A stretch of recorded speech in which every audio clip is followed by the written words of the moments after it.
మరి నేను ఒక విషయం చెప్తానండి, దాన్ని భయపడొద్దు, బాధపడొద్దు. ఎక్కువగా మనం జాగ్రత్తగా ఉంటే మనకి ఏం సమస్య రాదండి. ఎక్కువగా చెడు దృష్టి, నరదృష్టి, నరఘోష, చేతబడులు, ప్రయోగాలు ఇవన్నీ ఎక్కువగా ఎవరిని ఆకర్షిస్తాయో తెలుసా? కొన్ని నక్షత్రాలను, ముఖ్యంగా మెయిన్ నక్షత్రాలలో జన్మించిన వారి మీద ఎక్కువగా ప్రభావం చూపెడుతుందండి. నిజమండి, ఇది అక్షరాల 100% నిజం. ఇది తాళపత్ర రహస్యం అండి.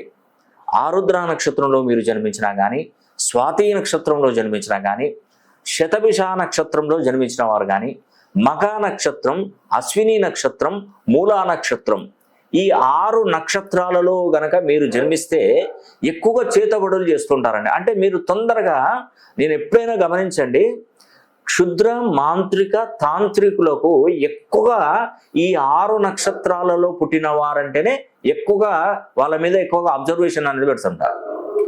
చాలా మంది మీరు తాంత్రికులు ఎవరైనా అక్కడికి వెళ్తే వాళ్ళు ఏమంటారు అంటే, మూలా నక్షత్రంలో పుట్టినటువంటి వాళ్ళు ఉన్నారా, అశ్విని నక్షత్రంలో జన్మించిన వారు, మకా నక్షత్రమా, ఆరుద్ర నక్షత్రమా, స్వాతి నక్షత్రమా, శతభిష నక్షత్రమా, ఇలా అడుగుతుంటారు. ఎందుకంటే వాళ్ళకు ప్రయోగిస్తే తొందరగా వాళ్ళ మీద ప్రయోగాలు జరుగుతాయి. అందుకే వాళ్ళు ఉన్నట్టుండి మనస్థిమితం తప్పిపోతూ ఉండడం, కొన్ని చోట్ల ఆరోగ్యాలు పాడైపోతుండడం.